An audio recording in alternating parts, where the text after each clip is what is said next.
खून खौलता है भैया बिहारियों का जब हम लोग अपने परिवार के लोगों को खोते हैं और मुख्यमंत्री खुद नीतीश कुमार खामोशी से बैठे रहते हैं। और मैं भारतीय जनता पार्टी के लोगों से भी आग्रह करूंगा, आप लोगों ने जब अपनी कृपा उनके ऊपर बनाई, आप लोगों ने जब अपना आशीर्वाद इनको दिया और एक तीसरे नंबर की पार्टी के नेता को आप लोगों ने मुख्यमंत्री बना दिया, जो मेरी मदर को रोका गया अपने बेटे से मिलने के लिए। 44 साल से वो बिहार आ रही हैं। जब पहली बार शादी कर मेरे पिताजी के साथ जब वो बिहार आई थी, तब से लेकर आज तक बिहार की हर सुख दुख की घड़ी में वो मजबूती से खड़ी रही। तो अब जब वो वापस महागठबंधन में जाएंगे तो यकीन मानिए एक शाम को ऐसी ही तस्वीर राजभवन में उनका काफिला जाते हुए दिखेगी और अगले दिन सुबह संभवतः अगर उन्होंने कोई और जोड़ तोड़ कर लिया, क्योंकि कुर्सी के बिना तो मुख्यमंत्री रह नहीं सकते।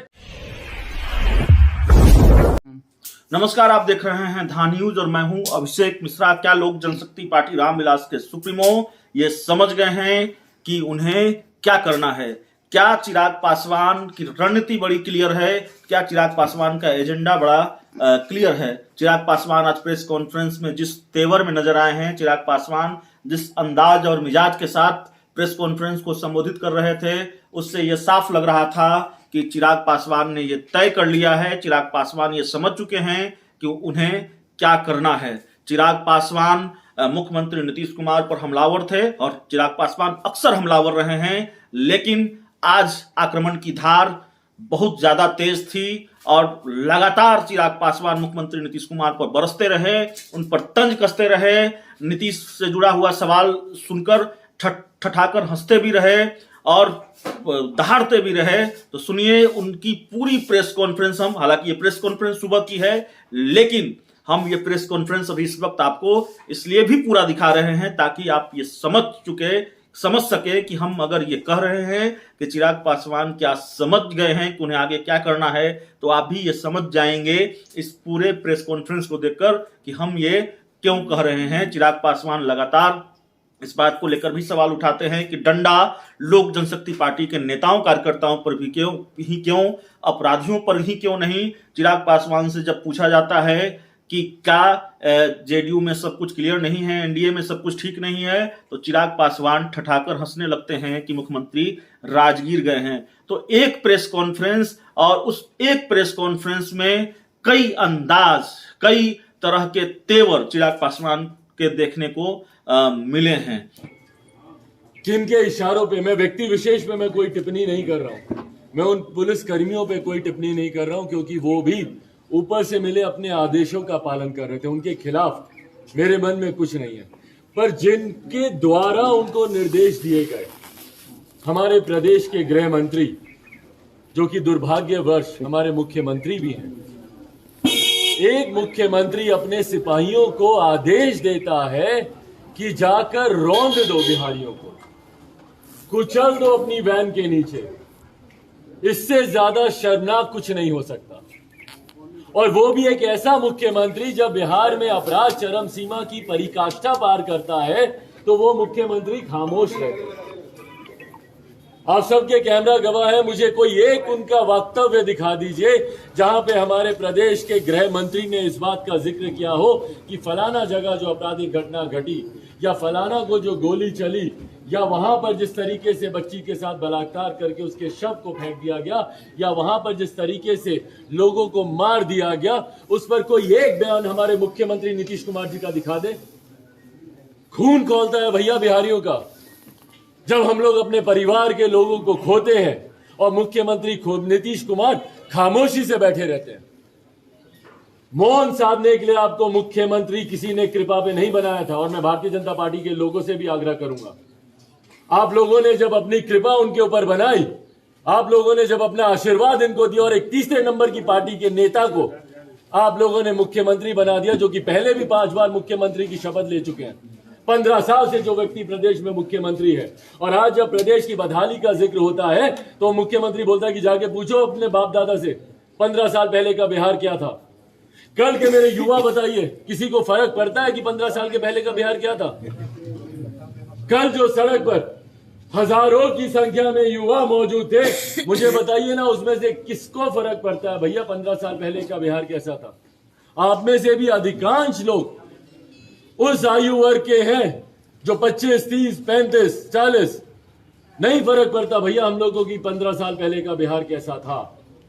हम आपसे जानना चाहते हैं कि 15 साल से आप मुख्यमंत्री हैं नीतीश कुमार जी, आप बताइए कि आज का बिहार कैसा है? नीति आयोग बोलती है कि आप फिसड्डी हैं।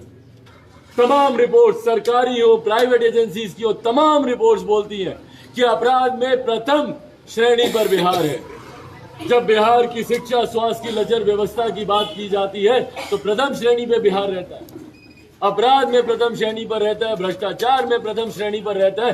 भैया शर्म आती है हम लोग को, शर्म आती है हम लोगों की मुख्यमंत्री आप 15 साल से हैं और 15 साल से आज तक बिहार में आपने कोई कारखाना नहीं खोल पाए। एक सुई का कारखाना बताइए हमारे मुख्यमंत्री ने, बल्कि जितने चालू मिल थे उनको बंद करने का काम हमारे मुख्यमंत्री ने कराया। मिल हो, पेपर मिल हो, विभिन्न जिलों में चले जाइए और बोलते हैं कि भैया भूगोल ऐसा है कि बिहार में हम रोजगार नहीं ला सकते। क्यों मुख्यमंत्री उसको भरने का काम नहीं करते? क्यों जितनी बंद मिलें पड़ी हैं आप उसको चालू करने का काम नहीं करते? अगर आपसे चालू नहीं होता तो यंग ब्रेन्स बहुत है मुख्यमंत्री जी बिहार में। बनाइए एक टीम, वाइबल प्रोजेक्ट आपको तैयार करके देंगे वो लोग कि भैया कैसे बंद पड़ी मिलों को चालू करवा कर उसको एक वाइबल प्रोजेक्ट बनाया जा सकता है। क्यों नहीं आज तक आपने निवेशकों को बिहार में बुलाया? क्यों नहीं उनसे आपने यहां पर निवेश करवाया, इन्वेस्ट कराया? क्यों नहीं आपने बिहार में टूरिज्म को प्रमोट कर बिहार में राजस्व बढ़ाने का आपने प्रयास किया? आप कर क्या रहे हैं मुख्यमंत्री नीतीश कुमार जी? मुझे बताइए ना, बिहारियों पर गोली चलवाने के अलावा, बिहारियों को जहरीली शराब पिलवाने के अलावा। पिलवाने शब्द का मैं इस्तेमाल कर रहा हूं क्योंकि ये शासन प्रशासन की संरक्षण में ये शराब पिलवाई जा रही है। बिहारियों को आज की तारीख में नशे का आदी बनाया जा रहा है भैया। ड्रग्स सप्लाई हो रही है बिहार में। युवा पीढ़ी को बर्बाद करने के मिशन पे निकले हमारे मुख्यमंत्री नीतीश कुमार। एक पूरी पीढ़ी मुख्यमंत्री नीतीश कुमार ने बर्बाद कर दी, हाशिए पे लाके खड़ी कर दी। जो पिछले 15 साल पहले, जो पहले फर्स्ट टाइम का जो वोटर होगा, जो 18 साल का हुआ होगा, 15 साल पहले 2005 की बात कर रहा हूं, जिन्होंने पहली बार मुख्यमंत्री नीतीश कुमार को वोट किया होगा, वो पूरी पीढ़ी मुख्यमंत्री ने बर्बाद कर दी। सिर्फ झूठे वादे, झूठे सपने दिखाकर। उन लोगों से पूछिए जिनकी उम्र समाप्त होती जा रही है भैया, और वो अभी भी भर्ती का इंतजार कर रहे हैं। बार बार बार बार बार बार नियम कायदे कानून आप बदलते रहते हैं। विज्ञापन में कुछ छापते, एसटीटी के छात्र किस बात का हंगामा कर रहे हैं? सुनता है कोई इनके यहां? सुनता है कोई मुख्यमंत्री को के यहां? भाई एसटीईटी के छात्र इतने समय से बार बार धरना प्रदर्शन पे बैठे हैं कि भैया विज्ञापन क्या था देखिए, भर्ती के नियमों में बदलाव क्यों किया जा रहा है, क्यों कानून के साथ छेड़छाड़। ना आप भर्ती करवाएंगे, ना आप नए रोजगार के अवसर आप पैदा करेंगे, और युवा पीढ़ी को आप सड़क पर आप मरने के लिए आप छोड़ देंगे। और यही युवा जब आपसे अपने हक अधिकारों की मांग करने के लिए जब सड़क पर उतरता है तो आप उस पर लाठियां चलाते हैं। कल मेरे कार्यकर्ताओं का क्या दोष था मुझे बताएं, क्या दोष था मेरे कार्यकर्ताओं का? इस बात का जवाब चाहिए मुझे मुख्यमंत्री नीतीश कुमार से। क्यों मेरे कार्यकर्ताओं पे इस बर्बरता से लाठियां चलाई गई? तस्वीरें आप देखिए,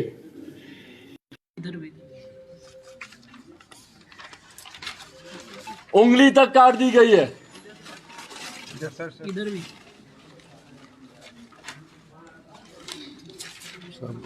इधर भी दिखाइए। हमारे राष्ट्रीय अध्यक्ष युवा प्रकोष्ठ के हड्डी में फ्रैक्चर दे दिया गया है, वो व्यक्ति चलने के काबिल नहीं रहा।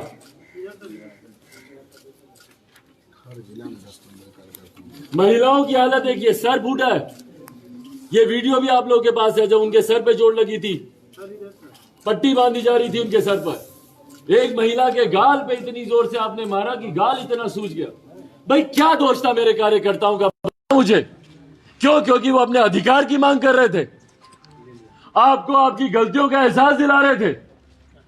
भाई सबसे पहले तो मैं धन्यवाद दूंगा आप सबका, क्या हिम्मत दिखाई है आप लोगों ने, और यही सच्ची पत्रकारिता की पहचान है। और इस पहचान को कृपा करके आप लोग बनाए रखें। कल बिना लाठी डंडों का डर भय के आप लोग बीच मैदान में कूदे ताकि सही तस्वीरें जनता के सामने आए। मैं महिला पत्रकारों का मैं धन्यवाद करूंगा भाई, जिस हिम्मत के साथ, जिस साहस के साथ निरंतरता से डट के खड़ी रही हैं। आप लोग डट के खड़े रहे अपने कैमरे की परवाह किए बिना। आप लोगों के ऊपर भी संभवतः कितनी लाठियां चली होंगी, आंसू गैस आपकी आंख में, नाक में, गले में। मैंने वॉइस चोक होती हुई देखी है जब लाइव रिपोर्टिंग आप लोग कर रहे थे।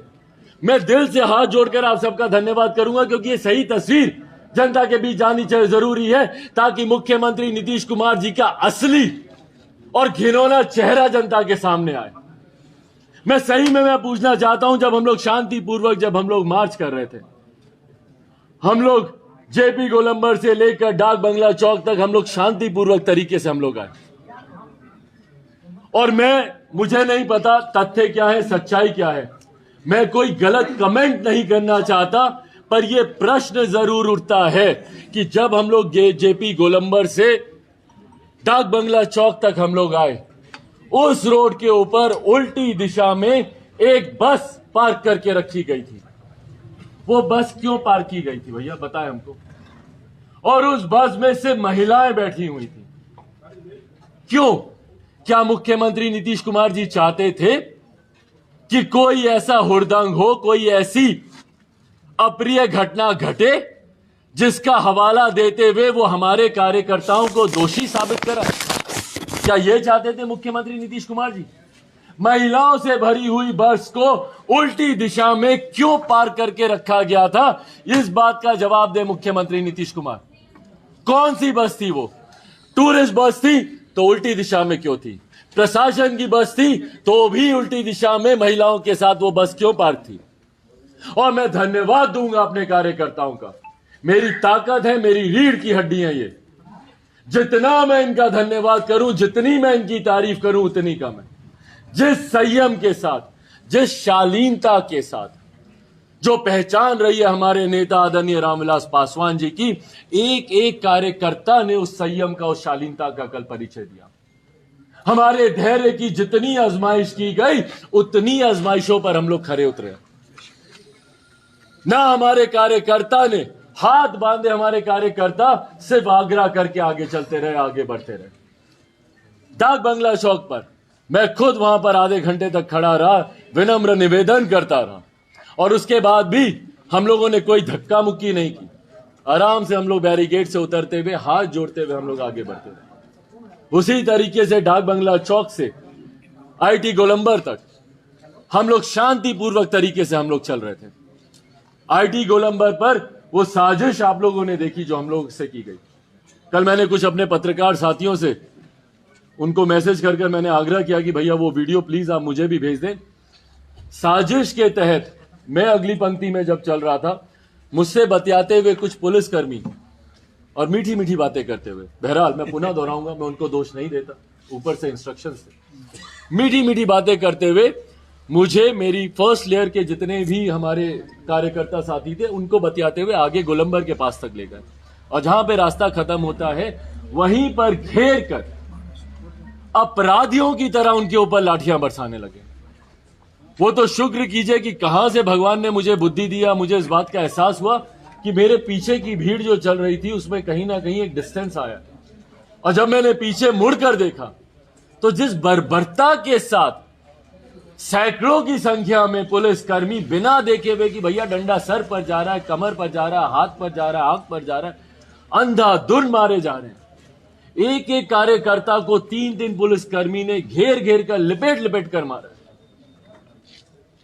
वो तो जब मैं वापस दौड़ कर गया तब जाकर वो लोग शांत हुए, और उसके बाद जब जेपी गोलंबर से हम लोग आगे बढ़े हड़ताली मोड़ तक, तो म्यूजियम के पास हम लोग चल रहे हैं भैया शांति तरीके से। और अब तो ये वो रास्ता आ गया है बेली रोड का जो कि चौड़ा रास्ता है। पीछे तो डाक बंगला तक फिर भी थोड़ा सा संकरा रास्ता था, आपको ज्यादा तकलीफ हो रही थी, तो चौड़ा रास्ता है, भीड़ भी आराम से चल रही थी, कोई हंगामा नहीं हो रहा था। यकायक सामने से फायरिंग की जाती है, आंसू गैस के गोले छोड़े जाते हैं, और सीधा पानी की बौछार की जाती है। मैं खुद उस टैंकर के सामने खड़ा हुआ था, भैया कि कीजिए ना मुझ पे बौछार। पर यह कायरता की निशानी है कि जो सीना ठोक कर आपके सामने खड़ा है, हिम्मत थी तो मुझ पे चलाते ना वो वाहन अपना। मेरे कार्यकर्ताओं के ऊपर जिस तरीके से अंधाधुंध गाड़ी लेकर आप दौड़े हैं, अंधाधुंध गाड़ी लेकर आप दौड़े, वो भी उल्टी दिशा में। मेरी माता जी की गाड़ी ठीक उस काफिले में पीछे थी। उनकी गाड़ी को एक क्लोज काउंटर से बस हल्का सा मिस करते हुए वो वाहन निकला वहां से और उल्टी दिशा में दौड़ाए जा रहा है, दौड़ाए जा रहा है। भाई अपराधी है क्या, बताइए ना मुझे। आतंकी है हम लोग, बॉम्ब प्लांट किया, क्या किया? कल हम लोग के ऊपर धाराएं लगाई गई, ऐसी धाराएं जब हम लोग को हिरासत में लिया गया तो एक के बाद एक ऐसी धाराएं, उपद्रव किया, ये क्या। एक तस्वीर दिखाइए। हाँ मैं जरूर मानूंगा क्योंकि कुछ मीडिया चैनल ने एक वो फुटेज दिखाई जहां पे हमारे कुछ साथी संभवतः उसी वाहन पर, भाई आक्रोश आएगा, मैं भी दौड़ा था उस वाहन के पीछे। एक गलती सोच लीजिए भाई, जो चला रहा है वो भले किसी के भी आदेश में चला रहा है, मानव ही है ना वो। एक गलती से भी स्टीयरिंग का बाएं दाएं जाना, किसी गाड़ी के ऊपर चल जाता, किसी टेम्पू के ऊपर, किसी 3 व्हीलर के ऊपर, भाई उम्र भर हम लोग अपने आप को माफ नहीं कर पाते। मेरे कार्यकर्ता के पांव के ऊपर अगर एक पहिया चढ़ जाता, कौन उसका जिम्मेदार होता? और उसके बाद भी हम लोगों ने शांतिपूर्वक वहां पर गिरफ्तारी हम लोगों ने दी। जब आप आए हम लोग को गिरफ्तार करने, शांतिपूर्वक तरीके से हम लोग गिरफ्तारी हम लोगों ने दी। और गिरफ्तारी के बाद जिस तरीके से हमारे कार्यकर्ताओं में, अरे नहीं वो तो मेमोरेंडम देने गए हैं, ये देने गए, आप सच्चाई बताइए ना कार्यकर्ताओं को। आप बोले कि भाई हम आपके नेता को गिरफ्तार करके लेके जा रहे हैं। अब हमारे कार्यकर्ताओं को अंधेरे में आपने रखा और उसके बाद वहां पे जब कार्यकर्ता अपने समर्थन में to show their solidarity towards their leader जब वो आना चाहते थे, उनको जिस तरीके से रोका गया। भाई पिछले 44 साल में पहली बार मेरी मदर को रोका गया अपने बेटे से मिलने के लिए। 44 साल से वो बिहार आ रही हैं। जब पहली बार शादी कर मेरे पिताजी के साथ जब वो बिहार आई थी, तब से लेकर आज तक बिहार की हर सुख दुख की घड़ी में वो मजबूती से खड़ी रही। क्या क्या आरोप उनके ऊपर नहीं लगाए जाते, क्या क्या निजी टिप्पणियां उनके ऊपर नहीं की जाती। पंजाबी है, ये है, वो है। कोई ऐसा रीति रिवाज धर्म बता दीजिए मुझे जो उन्होंने बिहारी संस्कृति के हिसाब से उन्होंने ना किया हो। उनकी वेशभूषा, उनका पहनावा मुझे बता दीजिए जो उन्होंने बिहारी संस्कृति के हिसाब से ना किया हो। छठ पूजा, दिवाली जो उन्होंने बिहारी संस्कृति के हिसाब से उन्होंने ना किया हो। पर आज 44 साल के बाद भी विपक्षी दल, विपक्षी नेता हैं जो उनको अपनाने को तैयार नहीं होते। एक बेटे से उनको मिलने से रोका जाता है, सड़क पर उनकी गाड़ी को रोक दिया गया, जो हमेशा पर्दे के पीछे रही मेरे पिता की ताकत बनकर। कभी उन्होंने कोई लालसा नहीं रखी, कोई सत्ता का उन्होंने लोभ नहीं रखा, कभी मीडिया के सामने उन्होंने आना जरूरी नहीं समझा और कभी नहीं आए। ऐसा नहीं है कि भैया मीडिया, कल आप लोग खुद कितनी बार गए, बट जब तक शांतिपूर्वक मार्च चल रहा था वो आप लोगों से शीशा बंद कर हाथ जोड़ती रही कि नहीं मुझे कुछ नहीं कहना, मुझे कुछ नहीं कहना। पर उस मां की पीड़ा को समझिए, कितनी करहाई होंगी वो अंदर जब उनको पता चला कि उनके बेटे के ऊपर आंसू गैस छोड़े गए, लाठी छोड़ी गई। बहरहाल वो भी एक क्रांतिकारी की बीवी रही है, उनको इस बात से डर नहीं लगता है, डरती नहीं है, वो घबराती नहीं है। कल को उनके बेटे के ऊपर गोली भी चल जाएगी तब भी वो डरेंगी नहीं, विचलित नहीं होंगी। पर कम से कम मिलना तो चाहती हैं, गले लगाकर इस बात का आश्वासन तो चाहती है कि मेरा बेटा ठीक है, या ठीक है कि भी नहीं, इतनी तो पता चले।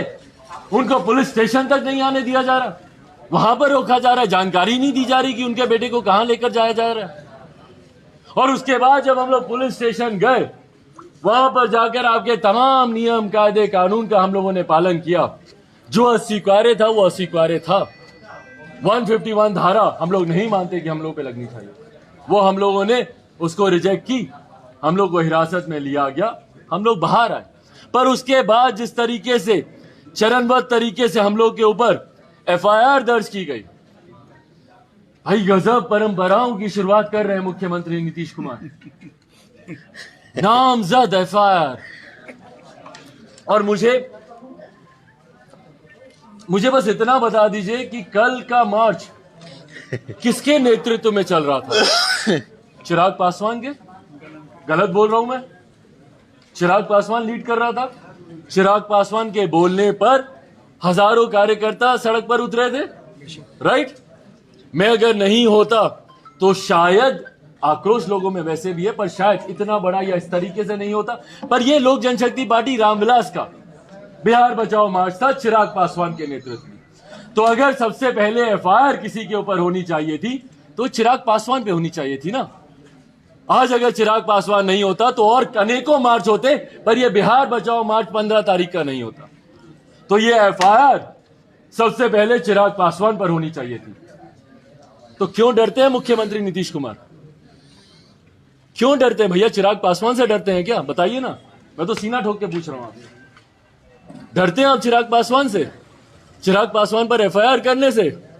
हाँ, आदेश दिए कि मेरे कार्यकर्ताओं को कुचल दो गाड़ी के नीचे, पर अगर चिराग पासवान दिखे तो उठी हुई लाठी नीचे कर लेना भैया।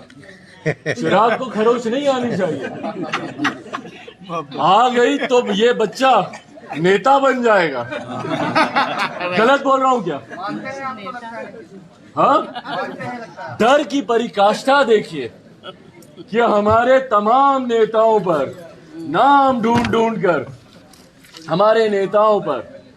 अतः अनुरोध है कि संजय पासवान, प्रधान महासचिव Lok Janshakti party Ramvilas, 221A Shri Krishnapuri children park के नजदीक पूरा, मतलब अली गली में कोई इन्होंने नल जल भी लगाया होता तो उसका भी परिचय दे देते कि वहां बोरिंग रोड पटना, वहां पर संजय पासवान, दूसरे नंबर पर राजू तिवारी, प्रदेश अध्यक्ष तीसरे नंबर पर हुलास पांडे, प्रदेश अध्यक्ष चौथे नंबर पर रेणु कुशवाहा जी, राष्ट्रीय महासचिव 5वें नंबर पर अरुण कुमार जी, पूर्व सांसद 6ठे नंबर पर डॉक्टर शहनवाज अहमद कैफी, राष्ट्रीय महासचिव 7वें नंबर पर वेद प्रकाश पांडे, युवा लोजपा के प्रदेश अध्यक्ष 8वें नंबर पर राजेश भट्ट, प्रदेश प्रवक्ता सभी पार्टी लोजपा एवं अन्य करीब सैकड़ों अज्ञात के द्वारा प्रतिबंधित क्षेत्र में घुसा गया।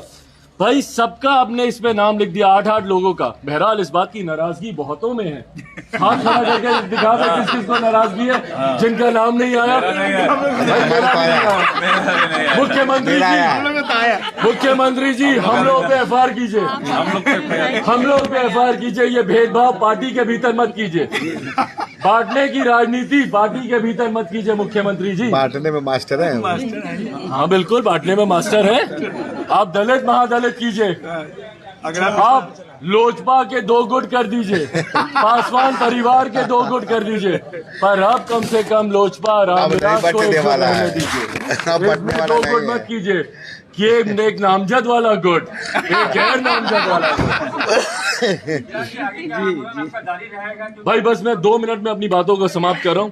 तो ये एफआईआर इन्होंने जिस तरीके से इन्होंने की, उसमें आप सबके कैमरे साक्षी हैं कि अगर उसमें कोई नेतृत्व कर रहा था और किसी को अगर आपको सही में जिम्मेदार ठहराना है तो वो चिराग पासवान था। और मैं पुनः दोहराता हूं कि चिराग पासवान ना लाठियां खाने से डरता है, ना आपकी गोलियों से डरता है। आपके एक अधिकारी ने, राजेश भट्ट यहां पर मौजूद है, उनके ऊपर, और वो वीडियो आप सबके सामने मौजूद है, जिस तरीके से गोली चलाने की धमकी दी गई। भाई प्रशासन के लोग इस तरीके से, हम लोग को डाक बंगला चौक पर हम लोग को बोल दिया गया था कि हम लोग आपके ऊपर बल का प्रयोग करेंगे। मैंने उस वक्त भी इस बात को मैंने उजागर किया था, मैंने प्रोटेस्ट किया था कि भैया शांतिपूर्वक हम लोग चल रहे हैं, आप क्यों अभी से बोल रहे हैं बल का प्रयोग? कहीं ना कहीं आप लोग मन बनाकर आए कि आपको बल का उपयोग करना। राजेश भट्ट जी के साथ हुई उस बहस में उन्होंने खुलकर बोला। साथ में हमारी एक महिला नेत्री भी मौजूद थी, इंदु कश्यप जी वहां पर मौजूद थी, जो महिला की हमारी राष्ट्रीय महासचिव हैं। उनके सामने बोलते हैं कि भैया गोली चला देंगे। तो चलाइए मुख्यमंत्री जी, सीना तान कर। हर लोजपाई रामविलास यहां पर खड़ा है, जितनी गोलियां चलानी है चलाइए, पर इस बात को गांठ बांध लीजिए कि यह आगाज था 15 फरवरी 2022 बिहार के इतिहास में, जिस तरीके से हम लोग, और इसीलिए मैंने जेपी गोलंबर पर जेपी की मूर्ति पर माल्यार्पण कर अपने इस आंदोलन की शुरुआत की। जिस तरीके से सन 74 में जेपी ने एक आंदोलन की शुरुआत की थी, जिसकी उपज आज के तमाम मौजूदा नेता और साथ साथ मेरे नेता, मेरे पिता स्वर्गीय रामविलास पासवान जी रहे हैं। और उस वक्त मुझे ताज्जुब ये होता है कि मौजूदा मुख्यमंत्री खुद छात्र आंदोलन से निकल कर आए हैं, या कहा यही जाता है, मैं उस वक्त जीवित नहीं था, मेरा जन्म नहीं हुआ था, मुझे नहीं पता, पर कहा जाता है कि वो छात्र आंदोलन से निकल कर आए हैं, छात्र राजनीति उन्होंने की, और आज आप खुद छात्रों पर लाठियां चलवा रहे हैं। जिस व्यक्ति ने अगर खुद लाठी खाई होती तो उसकी पीड़ा को समझता। तो झूठ बोलते हैं मुख्यमंत्री कि वो छात्र आंदोलन से निकले, बट इतना जरूर समझ लें कि इस आंदोलन से जितने नेता निकलेंगे, जेपी आंदोलन से बड़ा यह आंदोलन होगा। और बिहार में बदलाव की नींव 15 फरवरी 2022 ने रख दी है, जो अगले मध्यावधि चुनाव में मुख्यमंत्री नीतीश कुमार जी को सत्ता की कुर्सी से बेदखल कर बिहार फर्स्ट, बिहारी फर्स्ट की सरकार बनाकर ही दम लेगी। ये वादा आप लोगों से करता हूं। अब कोई सवाल हो सवाल ये है कि आप क्या लोजपा रामविलास अपने आप को मुख्य विपक्षी पार्टियों में शामिल कर रही है या उनको मान रही है कि जो काम विपक्षी पार्टी को करना चाहिए तो वो काम आप कर रहे हैं? क्या भाई हम लोग सवाल से भटकते हैं। मैं आग्रह करूं, सवाल ये नहीं है कि मैं विपक्ष की जगह ले रहा हूं या मैं सत्ता की जगह लेना चाह रहा हूं। सवाल मुद्दे हैं मेरे, सवाल वो इश्यूज हैं। बालिका सुधार गृह, कैसे भूल सकते हैं हम उन बच्चियों का रोना जिनका वो नाम ले रही हैं, उनके आंसू पोंछना तो दूर, उनको आप क्लीन चिट दे रहे हैं। कैसे भूल सकते हैं आरआरबी एनटीपीसी के छात्रों के ऊपर चली लाठियां, कमरों से घसीट कर बाहर निकाला। एसटीईटी के छात्र अभी तक अपनी मांगों को लेकर, ममता आशाकर्मी जिनकी सेवाएं आप निरंतर लेते हैं, चुनाव में उनको भी अपना वोट बैंक आप मानते हैं मुख्यमंत्री नीतीश कुमार जी, और अगले 5 साल उनकी मांगों को आप पूरा नहीं करते। 4 साल जिनकी सेवाएं ली, 1,14,000 वो वार्ड सचिव, 4 साल तक उनकी सेवा आपने ली और आज दूध में से मक्खी की तरह आपने निकाल दिया। अंबेडकर छात्रावास टारगेट किया जा रहा है, अनुसूचित जाति के लोगों को चुन चुनकर मारा जा रहा है। क्यों? क्योंकि भाई योजना भी आप ही की है कि कोई दलित मरेगा, हत्या होगी तो सरकारी नौकरी देंगे। अब सरकारी नौकरी आप दे नहीं दे, पर हत्या जरूर करवाएंगे। तो मुद्दे ये जरूरी है। मैं विपक्ष की जगह ले रहा हूं, नहीं ले रहा हूं, वो भाई वो विषय ही नहीं है, वो जनता के लिए भी चर्चा का विषय नहीं है। जनता को भी फर्क नहीं पड़ता, जनता को फर्क पड़ता है कि इशू कौन उठा। नीतीश कुमार डरते हैं कि चिराग पासवान नेता बन जाएगा, तो आपकी पार्टी अगर ये दावा कर रही है कि लोक जनशक्ति पार्टी रामविलास असली विपक्ष की भूमिका में है, तो नीतीश कुमार को भी थोड़ा बहुत क्रेडिट देंगे कि नहीं देंगे? भाई अगर ये क्रेडिट के पात्र है और अगर इसको क्रेडिट माना जा सकता है तो हाँ, मेरे परिवार को तोड़कर, मेरी पार्टी को तोड़कर और मुझे मेरे अंदर एक नई ऊर्जा जगाकर मुख्यमंत्री नीतीश कुमार जी ने मुझे नेता बनने की राह पर तो ला ही दिया। दे दीजिए उनको एक नेता ने कहा कि प्रशासन कार्रवाई करती है और ऐसे लोगों पे कार्रवाई करती है जो नियमों का उल्लंघन करते हैं, तो वैसे ही लोगों पे कल भी कार्रवाई। भाई कल भी कार्रवाई हुई। अगर आप बिहारियों पर कार्रवाई को सही समझते हैं, अपने ही बिहार के लोगों पर, मुझे बताइए ना, इसमें से कोई पाकिस्तानी है क्या? बताइए कौन है? अच्छा छोड़ दीजिए भाई, कोई दूसरे प्रदेश का भी है, देश तो भूल जाइए, दूसरे प्रदेश का है क्या? अपने ही बिहारियों पर लाठी। ये लाठी भाई क्यों नहीं अपराधियों पे चलती है? अगर इतनी ही छावनी में बिहार को तब आप तब्दील कर दें जब बिहार में आयात होता है जहरीली शराब का, निर्माण होता है जहरीली शराब का, बाखड़गंज में 14 करोड़ की लूट होती है, दिन दहाड़े छोटी बच्ची को बलात्कार करके उसके शव को फेंक दिया जाता है, रुपेश पर दिन दहाड़े गोली चला दी जाती है जो एयरपोर्ट पर काम करते थे। उस वक्त ये पुलिसकर्मी कहां जाते हैं? जितनी छावनी में आपने कल बिहार को, पटना को आपने बदला, अगर इतनी छावनी में अगर आप तब करें तो शायद अपराध नियंत्रित होगा। बिहार एनडीए में लगातार मिसकम्युनिकेशन देखा जा रहा है और आप बोल रहे हैं कि मध्यावधि चुनाव होंगे, लगातार आप बोल रहे हैं, लेकिन एनडीए के नेता इस पर कुछ बोलते नहीं है। आपको क्या लग रहा है और आप कितना श्योर है कि ये चुनाव होगा 2025 के पहले, और कब तक आप देख रहे हैं? अच्छा मुझे बताइए, जब नीतीश जी लालू जी से अलग हुए थे महागठबंधन से, तो उससे 2 दिन पहले तक क्या बयान दे रहे थे? राजगीर जाने से पहले, क्योंकि वो अक्सर ऐसे निर्णय लेने से पहले राजगीर जाते हैं, आज भी गए हैं। चले गए। तब कोई खबर आ जाएगी। बड़े समाजवादी नेता हैं। बट बहरहाल उससे 2 दिन पहले तक क्या बयान दे रहे थे? 2017 में जब वो अलग हुए थे तब तक वो बयान दे रहे थे कि भैया गठबंधन में सब ठीक है, अरे कुछ लोग खबरें चलाता है, हम उन सब पर ध्यान नहीं देते, चलाता है। तो उसके बाद जब वो रातों रात, ईमानदारी की बात मानिए भैया, हम नेताओं को जो सक्रिय राजनीति में हैं उन तक को न्यूज के माध्यम से पता चला कि वो राजभवन अपना इस्तीफा देने जा रहे हैं, इतनी गोपनीयता बरती गई। तो अब जब वो वापस महागठबंधन में जाएंगे तो यकीन मानिए एक शाम को ऐसी ही तस्वीर राजभवन में उनका काफिला जाते हुए दिखेगी, और अगले दिन सुबह संभवतः अगर उन्होंने कोई और जोड़ तोड़ कर लिया, क्योंकि कुर्सी के बिना तो मुख्यमंत्री रह नहीं सकते, कर लिया हो तो फिर एक बार शपथ लेते हुए दिखेंगे। तभी 15 साल में 5 बार शपथ लिए वो, ऐसे ही जोड़ तोड़ करते कर। चुनाव में अगर ऐसी परिस्थिति आई, जैसा आप कह रहे हैं मध्यान्ह चुनाव, अगर ऐसी परिस्थिति आई कि जदयू के साथ अगर सरकार बनाने की अगर नौबत आई, तो क्या आप चिराग पासवान जाएंगे? आपको लगता है मैं जाऊंगा? भाई मैं चिराग पासवान हूं, नीतीश कुमार नहीं। मिट्टी में मिल जाऊंगा, भाजपा के साथ नहीं जाऊंगा। मंदिर लोकतंत्र का, वहां पर खड़े होकर कसम उनके पैर जिस जगह पे थे वो लोकतंत्र का मंदिर है। जो व्यक्ति मंदिर में खड़े होकर झूठी शपथ खा सकते हैं, तो भाई वो कुर्सी के लिए कुछ भी कर सकते हैं। पर मैं नीतीश कुमार नहीं हूं, मैं चिराग पासवान हूं। डंके की चोट पर आप लोग भी कई बार मीडिया रिपोर्टिंग में मुझ पे तंज भी कसे जाते हैं, मेरा मजाक भी उड़ाया जाता है, कहा जाता है कि बेवकूफी भरा निर्णय मेरा। सत्य के साथ रहते, मलाई खाते, मान जाते, समझौता कर लेते तो खुद आज मंत्री बने होते, दर दर भटक नहीं रहे होते।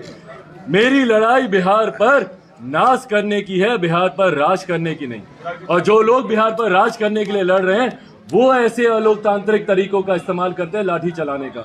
मैं बिहार पर नाश करने की लड़ाई लड़ रहा हूं और मैं लड़ता रहूंगा। चिराग जी, युवा संघों पे जनशक्ति पार्टी के सांसद का कहना है कि जब चिराग किनका कहना? राष्ट्रीय लोक जनशक्ति पार्टी जो आपके चाचा की पार्टी है, उनका कहना है, उनके सांसद का, कि जब चिराग पासवान ने अपने 6 सांसदों को नहीं बचाया तो वो 13 को भी करता। वो क्या